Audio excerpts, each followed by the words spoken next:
الله حمدا كثيرا كما أمر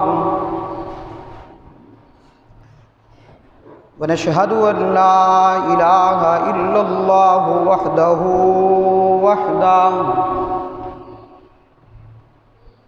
وحده لا شريك له في الخلق والأمر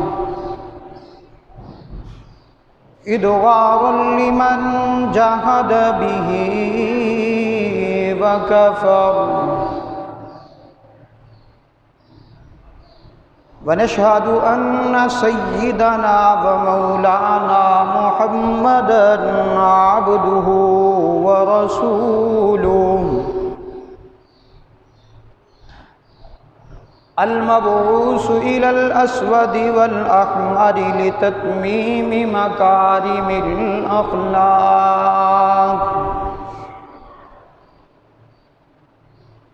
لا يخلق نبي ولا رسول بعده ولا أمة بعد أمتي ولا كتاب بعد كتابي ولا شريعة بعد شريعتي صلى الله تعالى عليه وعلى آله الذين هم خلاصة العرب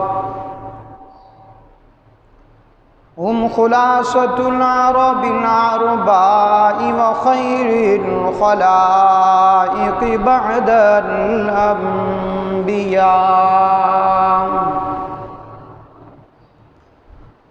وهم كالنجوم في السماء للاهتداء والاقتداء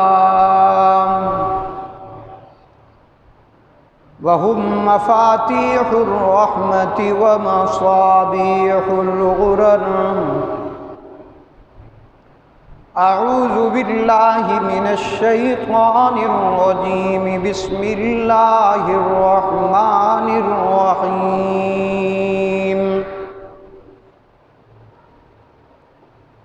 محمد رسول الله والذين معه أشداء على الكفار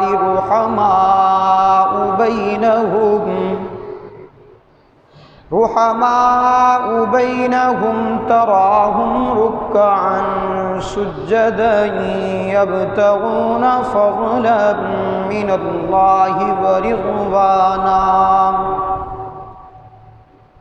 سيماهم في وجوههم من أثر السجود ذلك مثلهم في التوراة ومثلهم في الإنجيل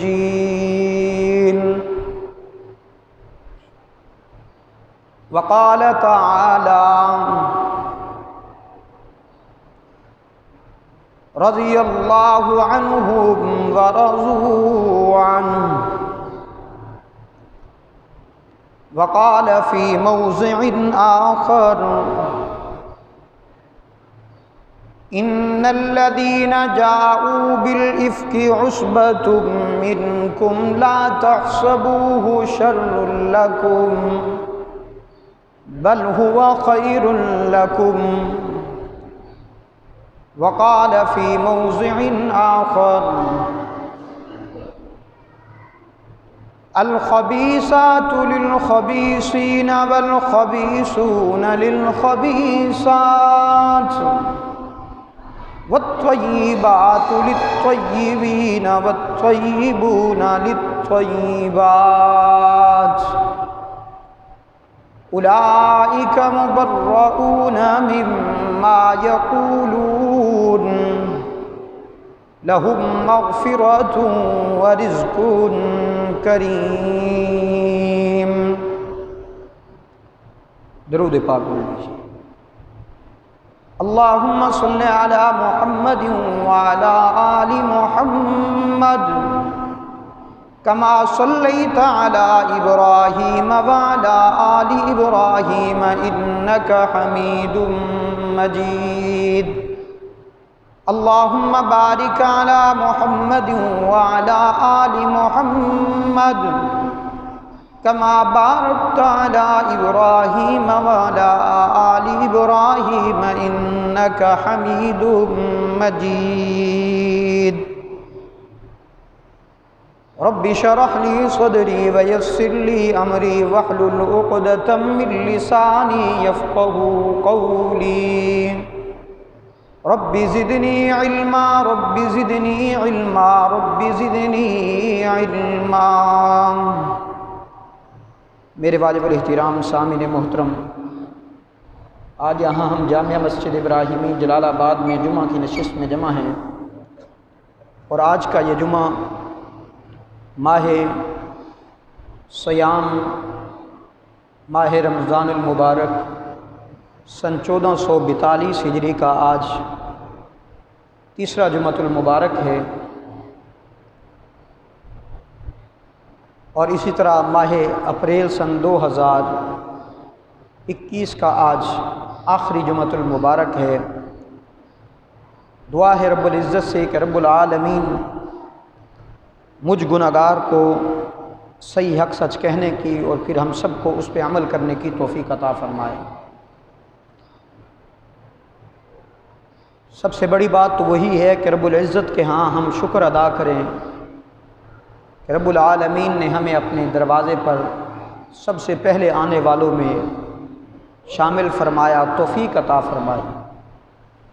آواز تھوڑی جی نہ گھٹ کر، تھوڑی ہلکی جی، پہلے بٹن تو ہلکی جی۔ رب العالمین کا لاکھ لاکھ ہم پر احسان اور فضل و کرم ہے، اور ہم اس کا جتنا بھی شکر ادا کریں کم ہے۔ بلا تمہید میں اپنی بات کا آغاز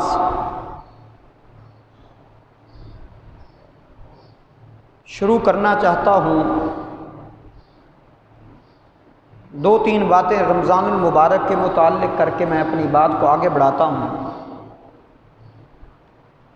کیونکہ رمضان کا پہلا عشرہ جو ہے وہ مکمل ہو چکا، دوسرا اختتام کی طرف رواں دواں ہے۔ آج 17 رمضان المبارک کا دن ہے، بڑا اہم دن ہے۔ اگر 17 رمضان المبارک کی بات کروں تو 17 رمضان المبارک کو اتنے سارے واقعات پیش آئے ہیں جن میں اسلامی ہجری سن میں غزوہ بدر، اسلامی پہلی جنگ، پہلا جہاد، وہ بھی 17 رمضان المبارک کو پیش آیا۔ سابقہ جمعہ میں نے اس پہ گفتگو کی تھی، اور اسی طرح 17 رمضان المبارک کو جناب سیدہ رقیہ رضی اللہ تعالی عنہا، میرے محبوب کی پیاری لخت جگر حضرت رقیہ کی وفات ہوتی ہے، تو وہ بھی 17 رمضان المبارک کا دن ہے۔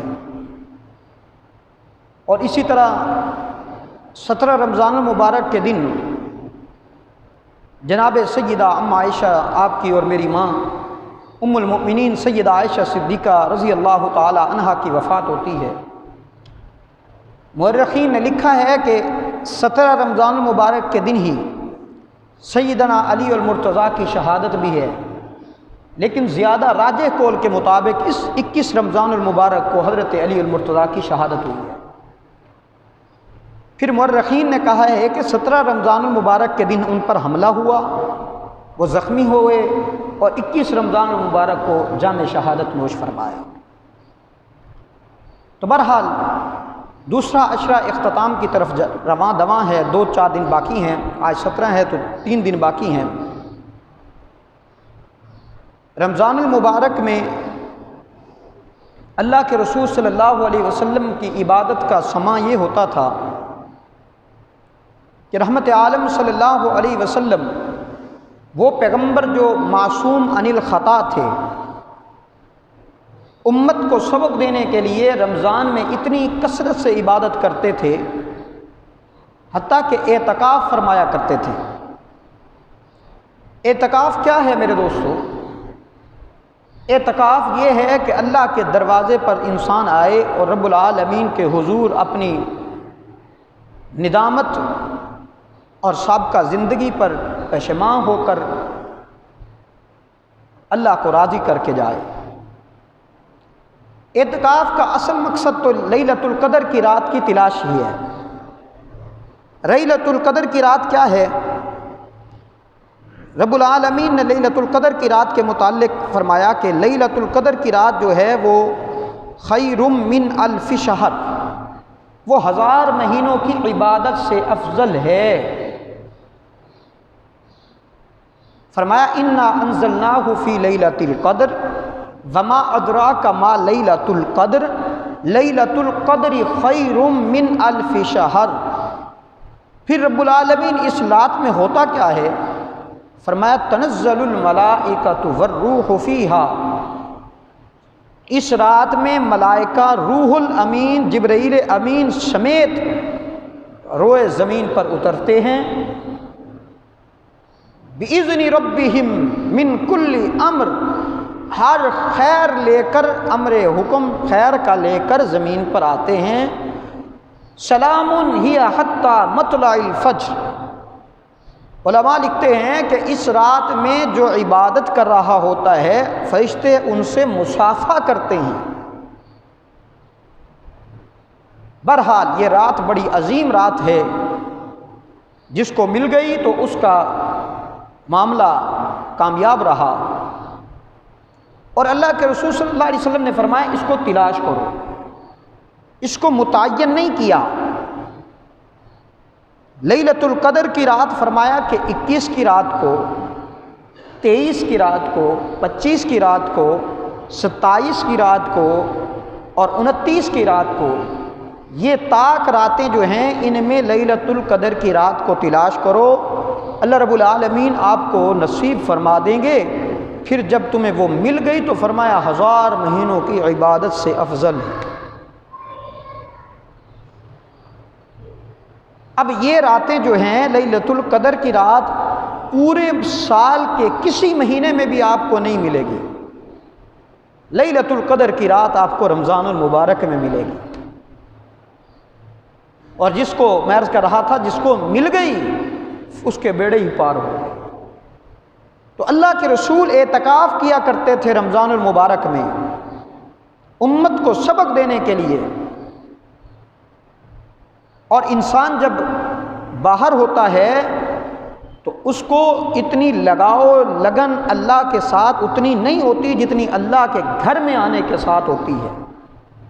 جب انسان اللہ کے گھر میں ہوتا ہے اور پھر اعتکاف میں جو بندہ آ گیا ہے اب اللہ کو راضی کر کے جائے، اور یقیناً میں کہتا ہوں اللہ رب العالمین جس کو توفیق عطا فرماتے ہیں وہی اعتکاف کرتا ہے۔ تو بہرحال رمضان المبارک کی میرے دوستو جتنی بھی فضیلت بیان کی جائے کم ہے۔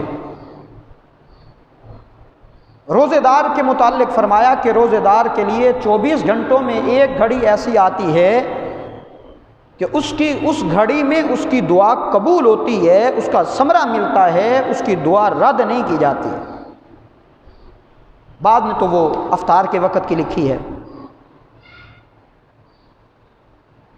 اور فرمایا کہ میری جتنی بھی مخلوقات ہیں اس روزے دار کے لیے دعائیں مغفرت کرتی ہیں۔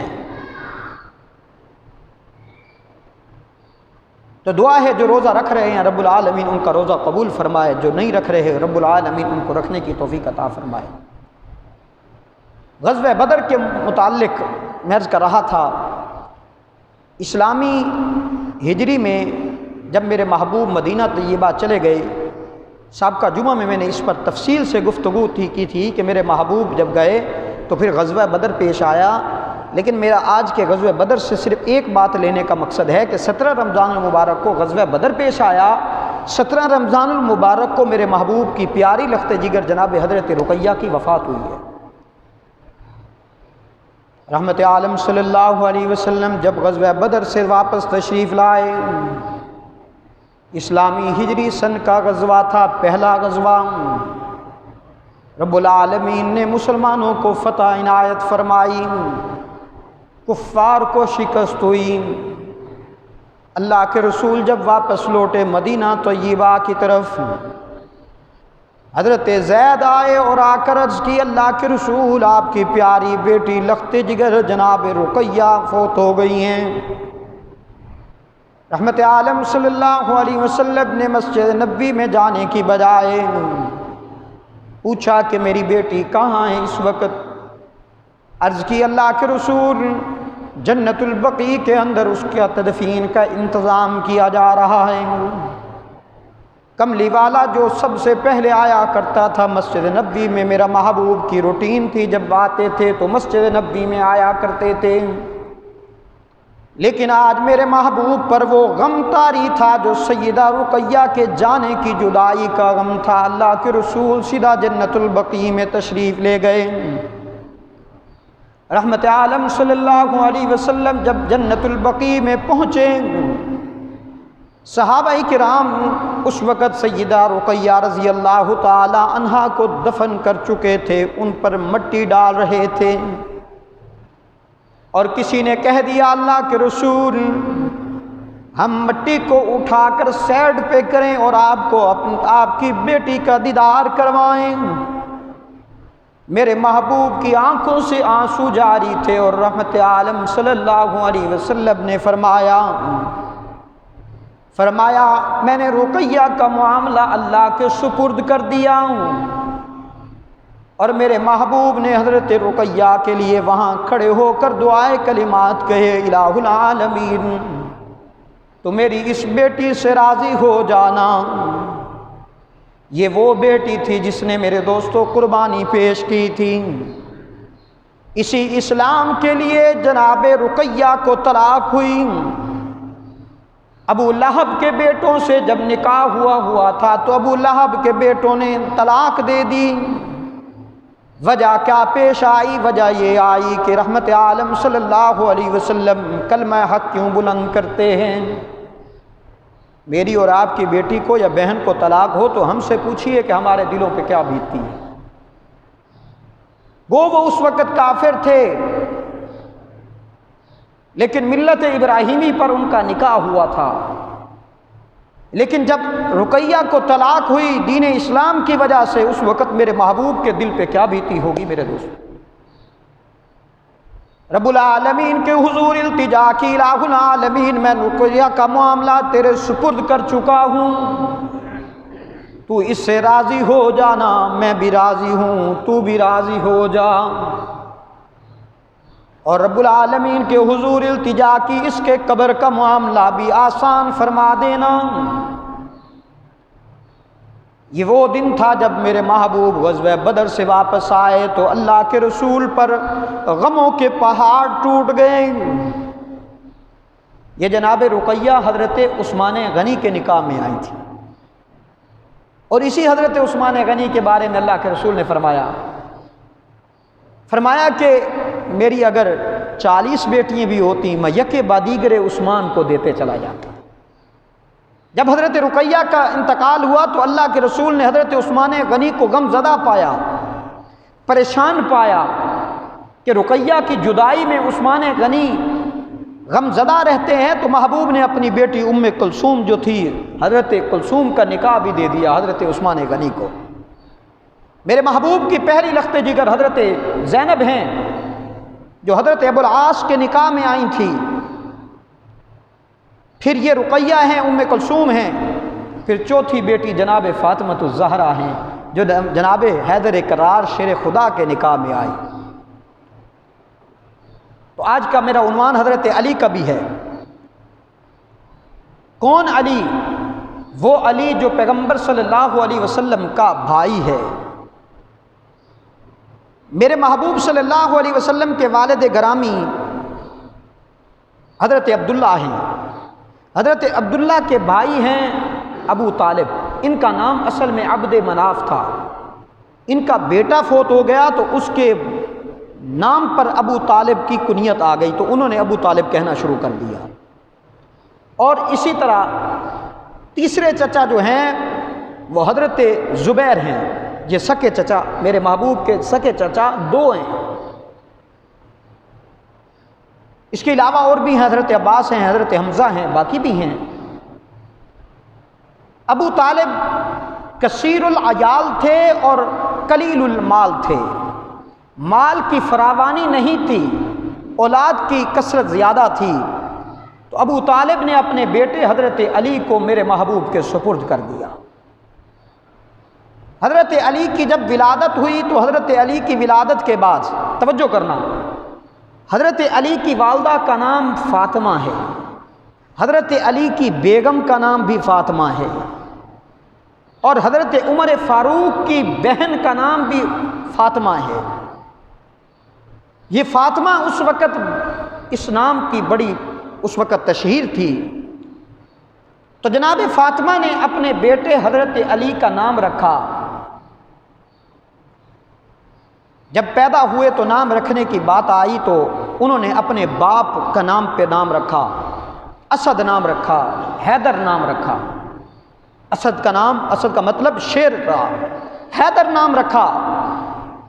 اور حضرت علی قد کے تھوڑے سے چھوٹے تھے اور پتلے تھے، محبوب کے پاس پرورش پاتے رہے بہت عرصہ۔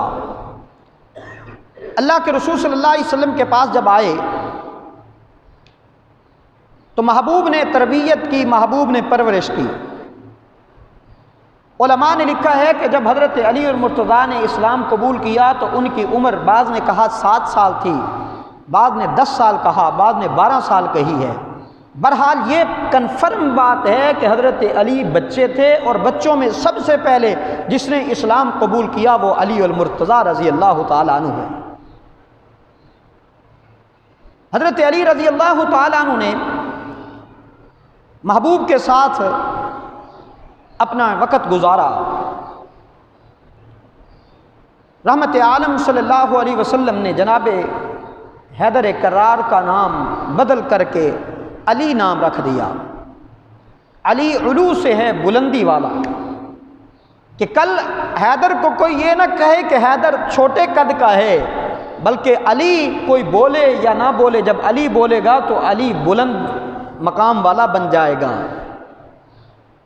مرتضیٰ کہا، علی المرتضیٰ، مرتضیٰ کا مطلب ہے پسندیدہ، چنا ہوا۔ جس کو رحمت عالم صلی اللہ علیہ وسلم نے چنا اس کی اور کیا فضیلت ہوگی۔ میرے محبوب صلی اللہ علیہ وسلم کے ساتھ رہے، قرآن کی آیت اتری، جب اعلانیہ تبلیغ کے لیے قرآن کی آیت اتری، وَأَنذِرْ عَشِيرَتَكَ الْأَقْرَبِينَ، رب العالمین نے فرمایا میرے محبوب اب چھپ کر کے، انفرادی طور پر نہیں، چھپ کر کے نہیں، اعلانیہ طور پر آپ تبلیغ کریں۔ رحمت عالم صلی اللہ علیہ وسلم نے اپنے قوم قبیلے کو بلایا، قریش مکہ کو بلایا، تمام قبیلوں کو بلایا، لیکن بدقسمتی کا عالم یہ تھا کہ کوئی بھی رحمت عالم صلی اللہ علیہ وسلم پر کی بات پر لبیک نہ کہہ سکا۔ حضرت علی المرتضیٰ کھڑے ہوئے، کہنے لگے اللہ کے رسول، ابھی بچے تھے، کہنے لگے اللہ کے رسول میں آپ کے ساتھ ہوں، میں ہر جگہ پر آپ کا ساتھ دوں گا۔ اور یہی وجہ ہے کہ ایک مرتبہ اللہ کے رسول صلی اللہ علیہ وسلم پر مشرکین مکہ ظلم ڈھا رہے ہیں، جناب علی المرتضیٰ کا گزر ہوا تو دیکھا کہ اللہ کے رسول کو تکلیف دی جا رہی ہے، تو جناب ابو بکر کو بلایا۔ حضرت علی المرتضیٰ نے جناب ابو بکر کو بلایا کہ ابو بکر آئیے نا، ہمارے آقا محبوب کو غفار تکلیفیں دے رہے ہیں۔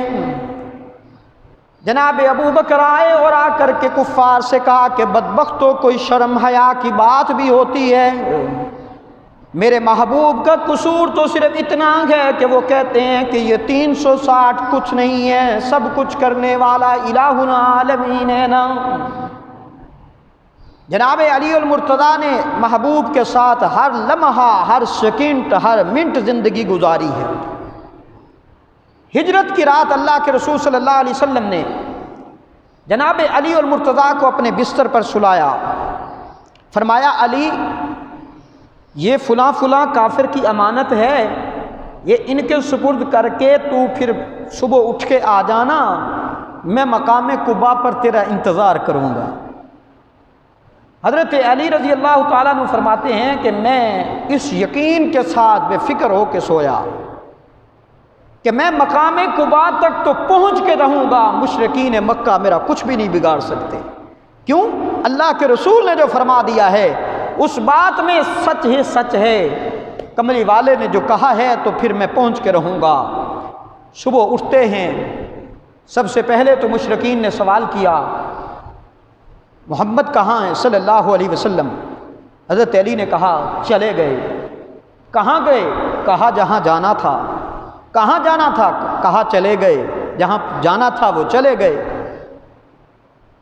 تو دشمن نے کہا، ابو جہل نے کہا یہ نہیں بتائے گا، چلتے ہیں ابو بکر کے دروازے پہ۔ بہرحال حضرت علی المرتضیٰ اٹھے اور شیر خدا نے امانتیں سپرد کر دیں اور چل پڑے۔ سفر شروع کیا۔ چلتے چلتے مقام قبا پر جب میرے محبوب کے پاس پہنچے تو حضرت علی کے پاؤں سوج چکے تھے، زخمی حالت میں پہنچے۔ میرے محبوب نے علی المرتضیٰ کے قدموں کو دیکھا تو پوچھا علی کیسے سفر کیسے رہا؟ کہا اللہ کے رسول مجھے موت کا ڈر نہیں تھا، موت کی پریشانی بھی نہیں تھی، مجھے یقین تھا کہ مقام قبا پر تو پہنچوں گا، اس کے بعد بے شک مجھے موت آ گھیرے تو گھیرے، اس وقت تک کفار مکہ بھی میرا کچھ نہیں بگاڑ سکتے۔ لیکن کملی والے جب میں راستے میں آیا ہوں تو مجھے یہ تکلیف ہوئی ہے، میرے پاؤں سوج چکے ہیں، خون جاری ہے، زخمی حالت میں ہوں۔ کالی کملی والے نے وہ لعاب دہن جو لعاب کبھی حضرت ابو بکر کی ایڑی کو لگایا، وہی لعاب دہن میرے محبوب نے آج علی المرتضیٰ کے قدموں کو لگایا، اور لگانے کے بعد پوچھا علی کیا حال ہے؟ کہا اللہ کے رسول پہلے سے بہت بہتر ہوں۔ اور یہ حضرت علی کہتے ہیں کہ یہی وجہ ہے محبوب کے لعاب دہن جب مجھے لگا نا، ساری زندگی میرے قدم اتنے مضبوط رہے کہ میں کسی جنگ میں بھی تھا تو میرے قدم ہچکچاتے نہیں تھے، میں مضبوطی کے ساتھ جایا کرتا تھا۔ بند کر پکا اتر گیا بنے ان کا خراب ہے۔ حضرت علی کہتے ہیں کہ میں جس جنگ میں بھی گیا ہوں تو میرے قدم کبھی یعنی کمزوری کے اندر نہیں گئے بلکہ مضبوطی کے اندر رہے۔ حضرت علی المرتضیٰ کہتے ہیں محبوب کے ساتھ مقام قبا سے اگلا سفر شروع ہوا، مدینہ جا پہنچے۔ مدینہ میں اللہ کے رسول نے ہر مہاجر اور ہر انصار کو آپس میں بھائی بھائی بنا دیا۔ حضرت علی ایک کونے میں بیٹھے ہیں اور تھوڑا سا پشیمان ہے، یعنی پریشان ہیں کہ سب کی جوڑیاں تو منتخب ہو گئی، میں تو اکیلا بیٹھا ہوں۔ کالی کملی والے نے بلایا اور فرمایا علی تو میرے قریب آ۔ قریب آئے تو ہاتھ علی کا اپنے ہاتھ میں لیا اور کہا کہ علی پریشان کیوں ہو؟ کہنے لگے اللہ کے رسول سب کو بھائی بھائی بنا دیا، میرا تو بھائی کوئی نہیں بنا۔ میرے محبوب نے فرمایا علی تو میرا جو بھائی ہے، علی تو میرا جو بھائی ہے، تو میرا بھائی ہے نا، میں نے اس لیے تمہیں بٹھائے رکھا۔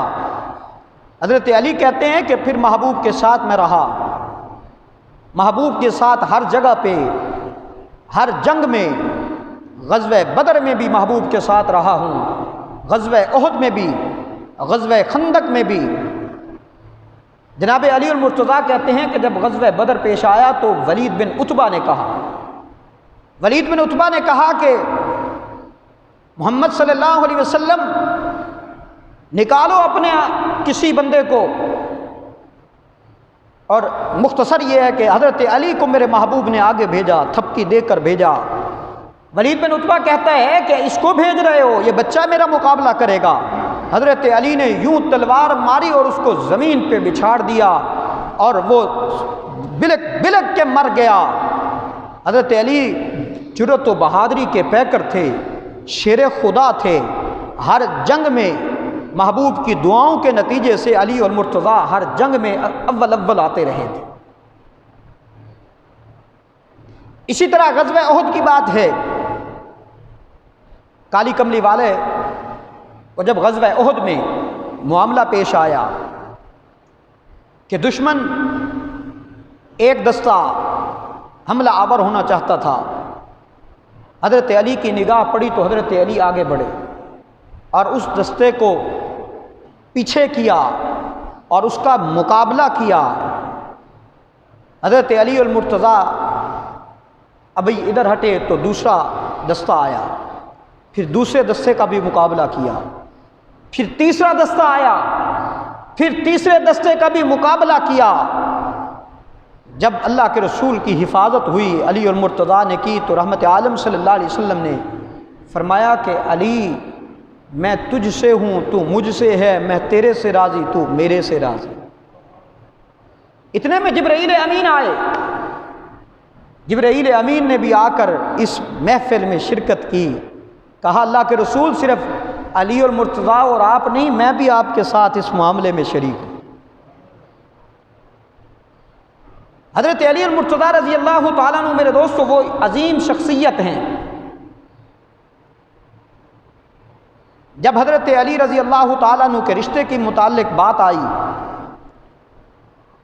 حضرت ابو بکر اور حضرت عمر نے مشاورت سے حضرت علی المرتضیٰ سے کہا کہ علی آپ پیغمبر کے پاس جائیے، پیغمبر صلی اللہ علیہ وسلم کے گھر فاطمۃ الزہرا ہیں، آپ جا کر ان سے بات کریں۔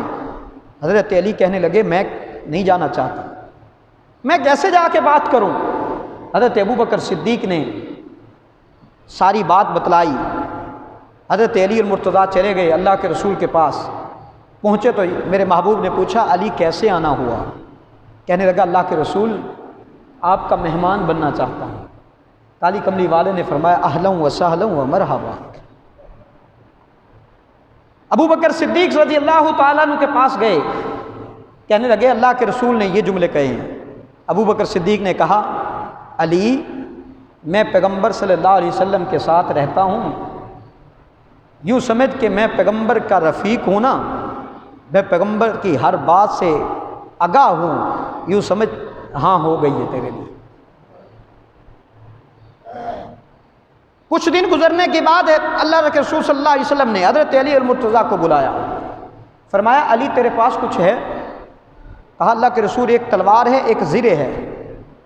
کیونکہ علی المرتضیٰ کی پرورش میرے دوستوں میرے محبوب نے خود فرمائی ہے، یہ ابو طالب کے بیٹے ہیں، ان کا نام عبد مناف تھا، ابو طالب سے وہ مشہور ہوئے ہیں، لیکن وہ اسلام پر نہیں مرے، حالت کفر پر مرے ہیں، بلکہ جب وہ مر گئے تو حضرت علی آئے اور کہنے لگے اللہ کے رسول آپ کا چچا کافر مر گیا ہے۔ یہ جملے کہے، تاریخ گواہ اس بات کی۔ پیغمبر نے بڑی کوشش کی کہ ابو طالب مسلمان ہو جائے۔ شروع اسلام کی بات ہے کہ حضرت علی اور میرے محبوب ایک وادی کے اندر، میرے محبوب اور حضرت علی یوں عبادت میں مصروف ہیں، ابو طالب کا گزر ہوا تو آ کر کہنے لگا، قریب آیا تو کہنے لگا بھئی یہ کون سی عبادت تم کر رہے ہو محمد صلی اللہ علیہ وسلم؟ ہاں بھئی بیٹا علی یہ کون سی عبادت کر رہے ہو؟ یہ عبادت میری سمجھ سے بالا تر ہے، اس سے رک جاؤ۔ بھئی کیوں؟ کہنے لگا میں مکے کا سردار ہوں، میں مکے کا رئیس ہوں، یہ کون سی عبادت ہے کہ تم سر نیچے لے جاتے ہو، اپنی سرین اوپر لے جاتے ہو؟ میں عرب کا سردار ہوں، میں سر کو نیچے کیسے کروں؟ بہرحال حضرت علی المرتضیٰ نے اپنے باپ کو ریجیکٹ کرتے ہوئے پیغمبر کا ساتھ دیا اور اسلام پر اپنی وفاداریاں نبھائیں۔ ابو طالب کا جب آخری ٹائم آیا تو میرے محبوب نے بڑی کوشش کی کہ ابو طالب مسلمان ہو جائے۔ آخری وقت تھا ابو طالب کا تو رحمت عالم صلی اللہ علیہ وسلم نے قریب جا کر کہا ابو طالب میرے کان میں کلمہ پڑھ لو، کل قیامت کے دن تمہاری گواہی دوں گا، تمہیں جنت میں لے جاؤں گا۔ اگر مکہ کے مشرکوں کے ڈر کی وجہ سے نہیں پڑھنا چاہتے کہ مکہ کے مشرک کہیں گے کہ ابو طالب نے آخری وقت میں اپنے باپ دادا کا دین چھوڑ دیا تھا، تو اس ڈر کی وجہ سے میرے کان میں کلمہ پڑھ دیجئے۔ جب اس نے انکار کر دیا تو کالی کملی والا وہاں سے آنسو بہاتا ہوا نکلا۔ جبرائیل امین آئے اللہ کے رسول صلی اللہ علیہ وسلم کے پاس، فرمایا انک لا تہدی من احببت ولکن اللہ یہدی من یشاء۔ محبوبم آپ کا کام دعوت و تبلیغ کا ہے، آپ کا کام ہدایت دینے کا نہیں ہے، میں کسی کو ہدایت دوں نہ دوں یہ میرے قبضے میں ہے۔ اگر میں ہدایت دینے پہ آیا ہوں تو مکے کا نہیں، عرب کا نہیں، عجم کا ہے، رنگ کا کالا ہے، بلال ہے، میں نے اس کو تیرے در پر بھیج دیا، تیرے قدموں میں آ کر وہ بیٹھ گیا اور وہ چلتا مکہ کی دھرتی پہ ہے، اس کے قدموں کی آہٹ جنت میں سنائی دیتی ہے۔ اور اگر جب میں ہدایت دینے پہ نہ آؤں تو مکے کا ابو جہل کیوں نہ ہو، مال و دولت والا رئیس کیوں نہ ہو، میں ہدایت دینے پہ نہ آؤں تو میں ہدایت نہیں دیتا، اور میرے سے کوئی پوچھنے والا بھی نہیں ہے۔ حضرت علی المرتضیٰ نے آ کر رحمت عالم صلی اللہ علیہ وسلم سے عرض کیا، اللہ کے رسول، آپ کا چچا ابو طالب جو ہے وہ حالت کفر پہ ہو کے مر گیا ہے۔ تو ساری زندگی میں عرض کر رہا تھا کہ علی المرتضیٰ میرے محبوب کے پاس رہے۔ میرے محبوب نے پوچھا، علی المرتضیٰ تیرے پاس کیا ہے؟ کہا ایک زرے ہے، ایک تلوار ہے۔ فرمایا تلوار رکھ لو، زرے جا کر کے بیچ لے آؤ اور پھر میرے پاس آ جاؤ۔ حضرت علی بازار نکلے ہیں، راستے میں عثمان غنی ملے، پوچھا کیا کرنا چاہ رہے ہو؟ کہا یہ زرے بیچنا چاہتا ہوں۔ معاملہ پوچھا، اس طرح ہے، نکاح کا معاملہ ہے، حق مہر کا مسئلہ ہے۔ حضرت عثمان غنی نے زرے بھی لے لی، کہا کتنے کی؟ فرمایا حضرت علی نے کہا 400 درہم یا دنانیر کی ہے، دے دی، پیسے دے دیے۔ اور جب سارا کچھ ہو گیا لین دین تو اس کے بعد عثمان غنی نے کہا، علی میری دلی خواہش ہے نکاح تیرا ہو، بیٹی فاطمہ کی ہو، میں چاہتا ہوں کہ حق مہر بھی عثمان غنی ادا کرے۔ علی یہ زرے بھی لے جاؤ، یہ تلوار بھی لے جاؤ، یہ درہم و دنانیر بھی لے جاؤ۔ اور پھر ساتھ لیا عثمان غنی نے علی المرتضیٰ کو، پیغمبر کے پاس آ پہنچے۔ میرے محبوب کے پاس جب آئے، اللہ کے رسول کے صلی اللہ علیہ وسلم کے سامنے سارا معاملہ پیش آیا تو ابو بکر عمر بھی وہاں بیٹھے تھے۔ میرے محبوب نے ابو بکر عمر کو گواہ بنا کر کے اپنی بیٹی فاطمہ الزہرا کا نکاح کر دیا۔ بڑی پتے کی بات کرتا چلا جاؤں، معذرت کے ساتھ محسوس نہ کرنا۔ آج ہم شادی جب کرتے ہیں بیٹی کی یا بہن کی تو کہتے ہیں جی شرعی حق مہر لکھ دو۔ اچھی بات ہے، لکھنا چاہیے، لیکن کیا خیال ہے شادی بھی اس شرعی حساب سے کی جا رہی ہے؟ شادی بھی اسی طرح کی جا رہی ہے جس طرح فاطمہ الزہرا کی شادی ہوئی ہے؟ اگر شادی فاطمہ الزہرا کی شادی کے مطابق ہے تو پھر حق مہر بھی اسی طرح ہونا چاہیے نا۔ بہرحال حق مہر میرے دوستو شریعت کا ہے، یہ شریعت کا حق ہے، یاد رکھنا۔ کبھی بھی حق مہر کے معاملے میں کنجوسی نہ کرنا، اور یہ حق مہر اس کے سپرد کرنا، یہ میرا اور آپ کا حق نہیں ہے، یہ شریعت نے رکھا ہے، یہ اس لڑکی تک جانا ضروری ہے۔ پھر ایک اور بات آج کل ہے، لے کر جاتے ہیں اور جا کر کہتے ہیں کہ جناب اس نے معاف کر دیا ہے۔ بندہ یہ پوچھے بھی تو مستحق سی، معاف کر دیا ہے؟ اگر تو مستحق ہے تو پھر جا جمعرات کی خیرات مانگ، وہاں پہ تو خیرات نہیں مانگتا، حق مہر جی معاف ہو گیا۔ شرم نہیں آتی تمہیں حق معاف کرواتے ہوئے؟ بینڈ باجے کے لیے تیرے پاس پیسے ہیں، حق مہر ادا کرنے کے لیے اس نے جی معاف کر دیا ہے۔ یہ مسئلے کی بات ہے، اس لیے میں عرض کر رہا ہوں۔ تو بہرحال فاطمہ الزہرا کی میرے محبوب نے حضرت علی کے ساتھ شادی کر دی۔ حضرت علی اور فاطمہ الزہرا اپنے گھر آ گئے۔ حضرت علی المرتضیٰ رضی اللہ تعالیٰ عنہ، میں عرض کر رہا ہوں میرے دوستو، میرے پیغمبر کے ساتھ رہے ہر جنگ میں، ہر غزوے میں، ہر جگہ پہ۔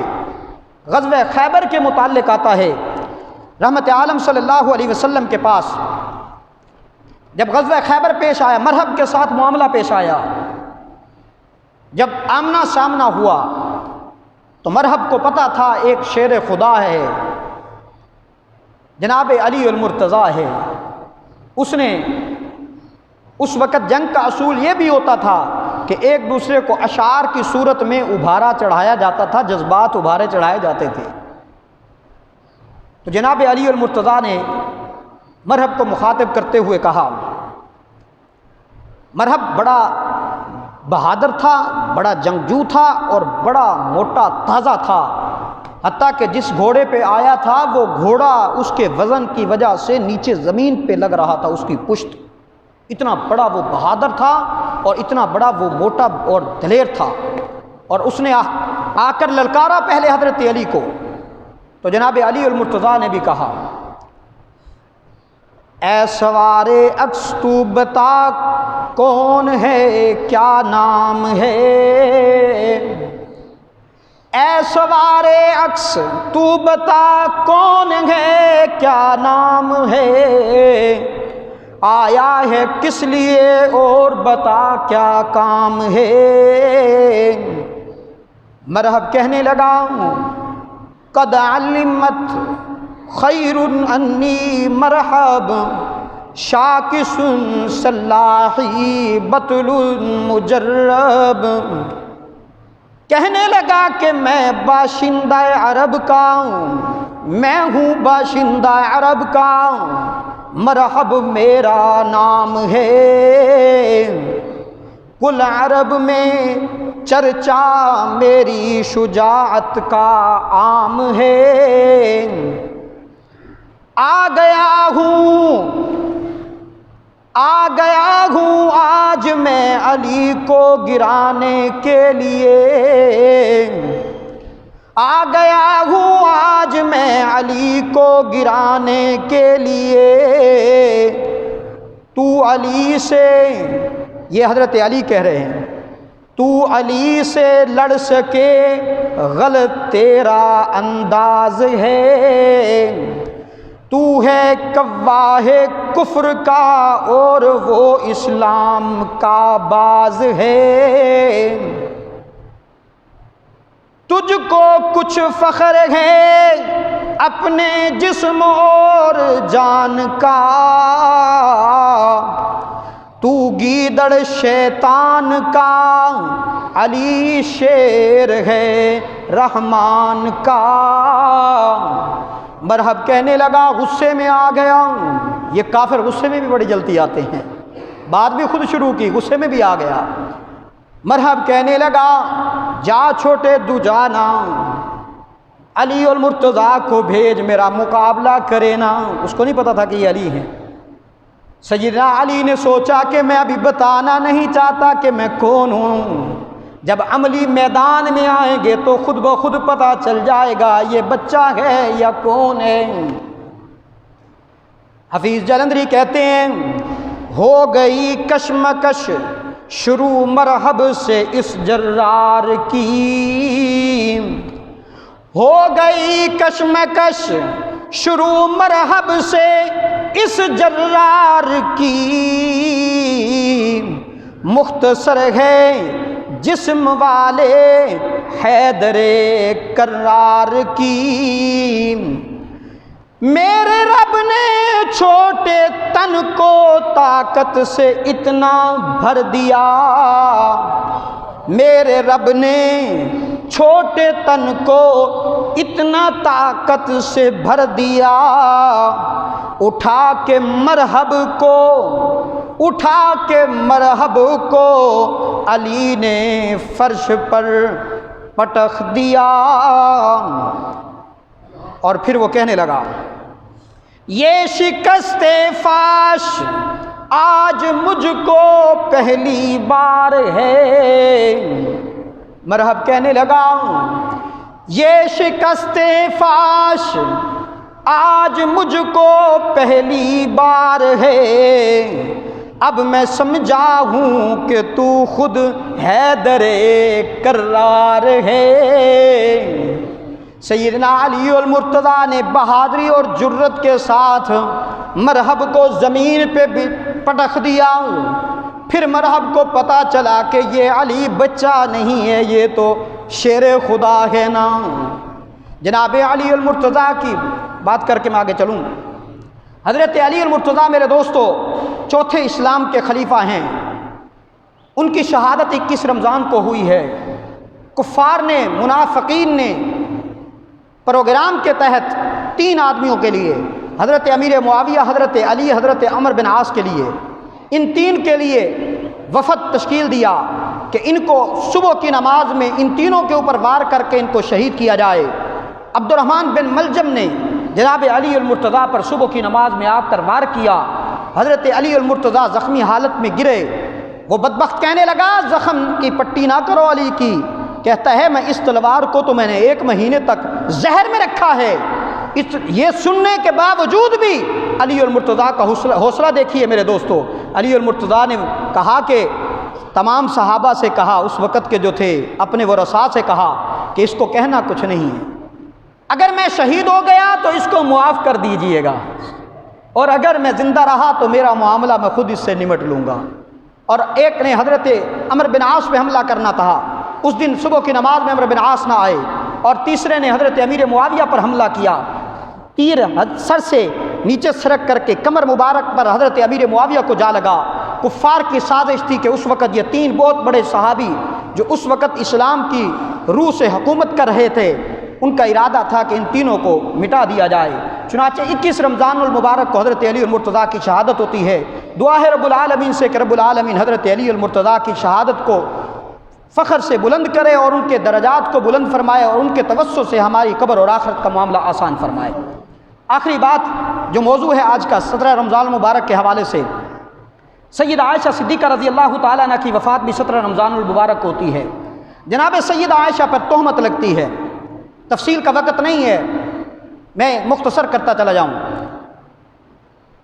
جب مدینہ کے گلی کوچوں میں منافق کہتے پھرتے تھے کہ ابو بکر کی بیٹی کا کردار مشکوک ہے، محمد کی گھر والی کا کردار مشکوک ہے، کہتے تھے، کہتے ہیں، آج بھی ان کی روحانی نسل سیدہ عائشہ صدیقہ رضی اللہ تعالیٰ عنہ کے متعلق یہی خیال رکھتے ہیں، جو خود خاندانی مشکوک النسل ہیں، وہ آج بھی سیدہ عائشہ کے بارے میں یہی خیال رکھتے ہیں۔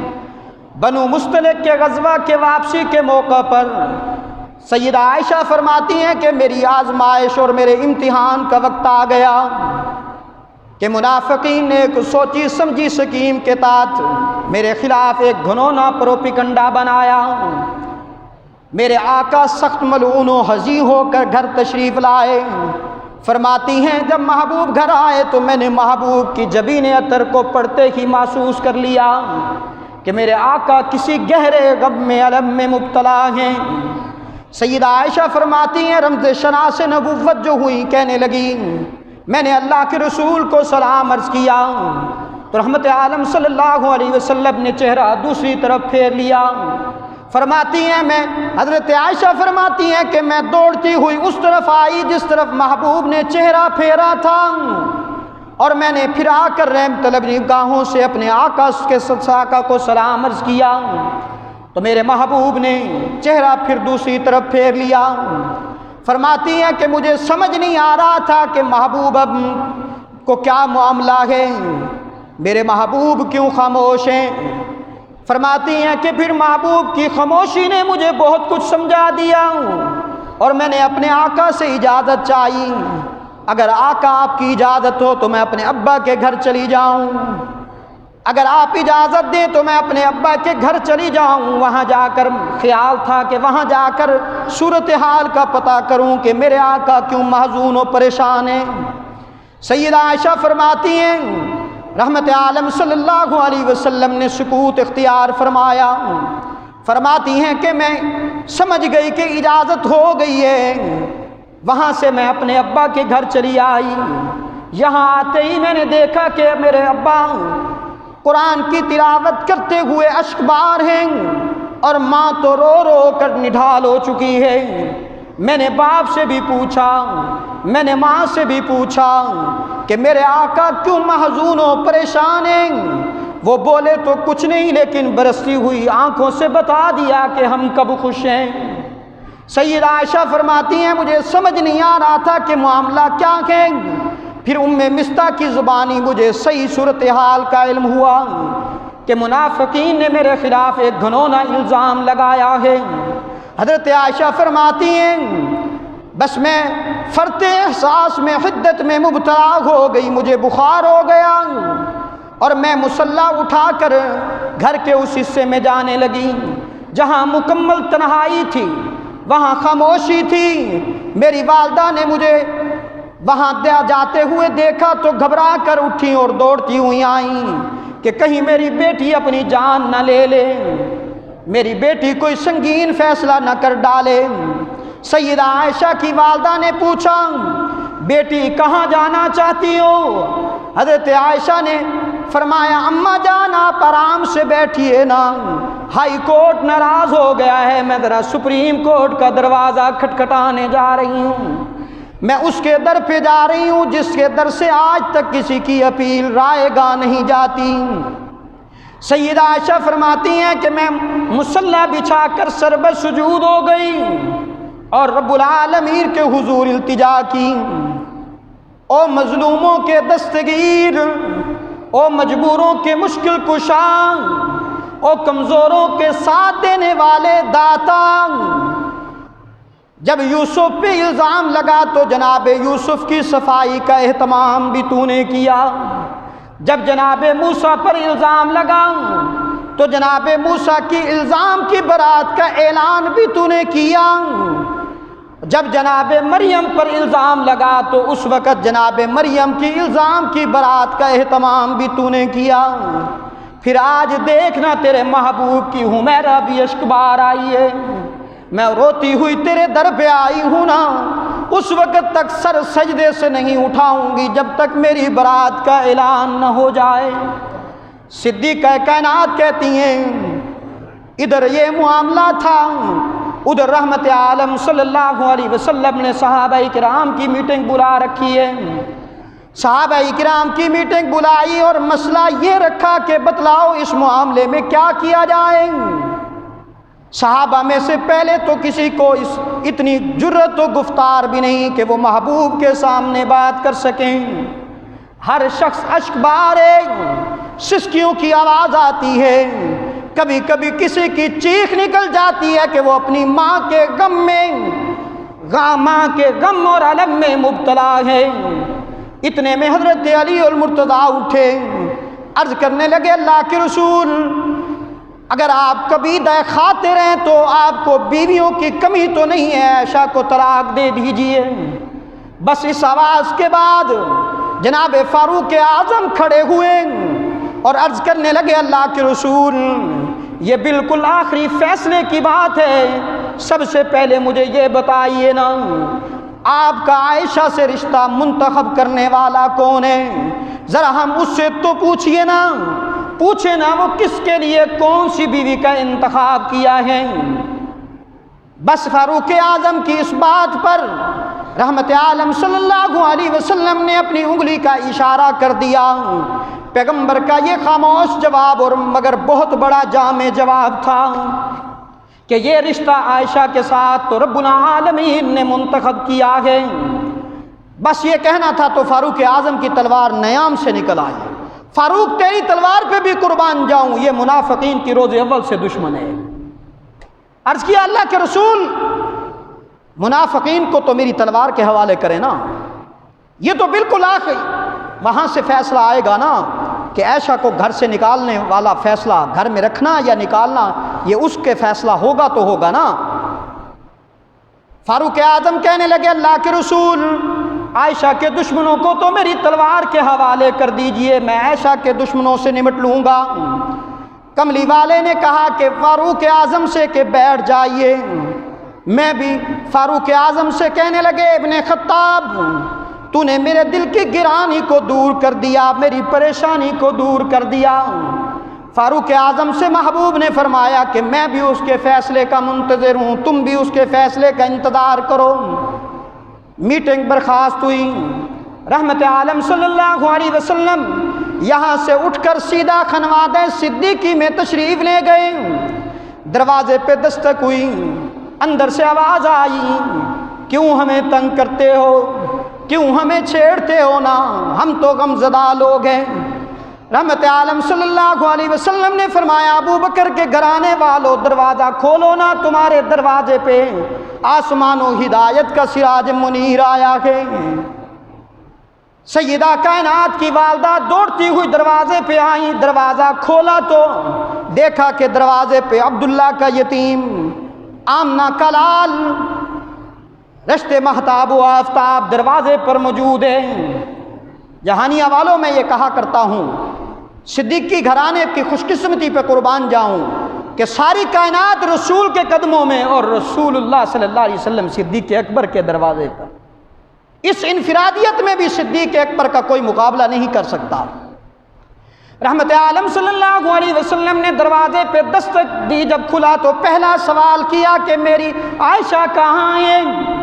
صدیقہ کائنات کی والدہ نے کہا اللہ کے رسول وہ تو اسی دن سے سربہ سجود ہے، سجدے میں ہے، کسی سے بات نہیں کرتی، کسی کے سوال کا جواب نہیں دیتی۔